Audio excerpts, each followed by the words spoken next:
They discourage prayer, minimize obedience, mock spiritual discipline, and normalize compromise. Satan rarely tells you to abandon God.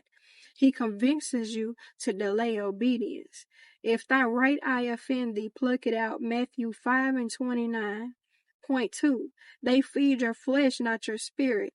A satanic influence appeals to what feels good, not what is right.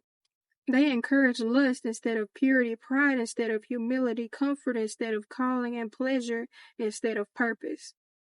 For the flesh lusteth after the flesh, Galatians 5:17.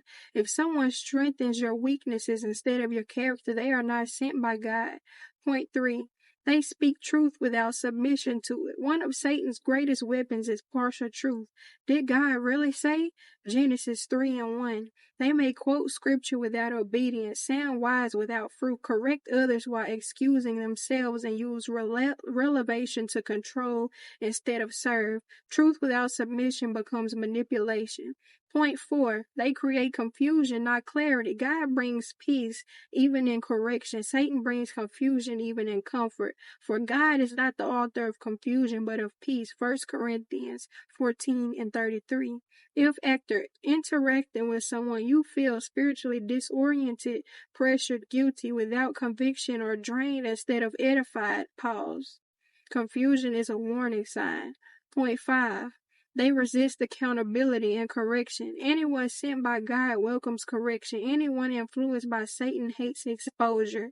Everyone that doeth evil hates light. John 3:20. Watch how they respond when questioned, challenged, or when boundaries are set. Defensiveness often reveals deception. Point 6. They divide godly relationships. Satan attacks unity, covenant, and spiritual covering. They isolate you from wise counsel, undermine leadership, and convince you that no one understands you.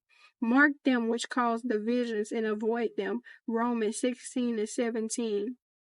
If someone must separate you from God's in order to stay close to you, they are not sent by God. Point 7. They promote self, not sacrifice. God's servants point people to Christ. Satan's servants point people to themselves. He must increase, but I must decrease. John 3:30. If someone needs constant admiration, uses guilt to control, positions themselves as irreplaceable, or competes with God for your loyalty, it is not divine influence. This sermon is not about labeling people as demons. It is about protecting your soul. Even Peter spoke under satanic influence when Jesus said, "Get thee behind me."